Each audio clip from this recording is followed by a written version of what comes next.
বন্ধুরা, আজকে একটি লাজুক ভালোবাসার গল্প শোনাবো। তো গল্পটির নাম হচ্ছে চোখে চোখে কথা। রিমা ছিল একেবারে চুপচাপ, লাজুক স্বভাবের মেয়ে। ক্লাসে সে খুব কম কথা বলতো, কিন্তু সবাই জানতো তার চোখে একটা আলাদা মায়া আছে। একদিন নতুন ছাত্র অর্ণব এসে ক্লাসে যোগ দিল। প্রথম দিন থেকে রিমার দিকে চুপি চুপি তাকিয়ে থাকতো সে।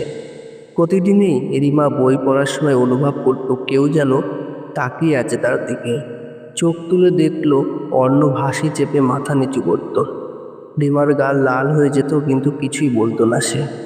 একদিন বৃষ্টির দুপুরে ছাদে শুকাতে দেওয়া বইগুলো ভিজে যাচ্ছিল। রিমা ছুটে গিয়ে বইগুলো তুলছিল, হঠাৎ পিছলে পড়ে যাচ্ছিল। ঠিক তখনই অর্ণব তাকে ধরে ফেললো। চোখে চোখ পড়তেই দুজনেই থমকে গেল। চারপাশে শুধু বৃষ্টির শব্দ আর দুজনের নিস্তব্ধ দৃষ্টি।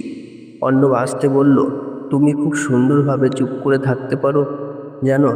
রিমা কিছু না বলে হেসে ফেলল। তার সেই লাজুক হাসিতেই অর্ণব বুঝে গেল কথার দরকার নেই, ভালোবাসা চোখে চোখেই বলা যায়। সেদিন থেকেই শুরু হলো এক লাজুক নিস্তব্ধ ভালোবাসা, যেখানে শব্দের প্রয়োজন ছিল না, ছিল শুধু দুটি চোখের মায়া আর একরাশ অনুভূতি। তো বন্ধুরা, এই লাজুক প্রেমের গল্পটি কেমন লাগলো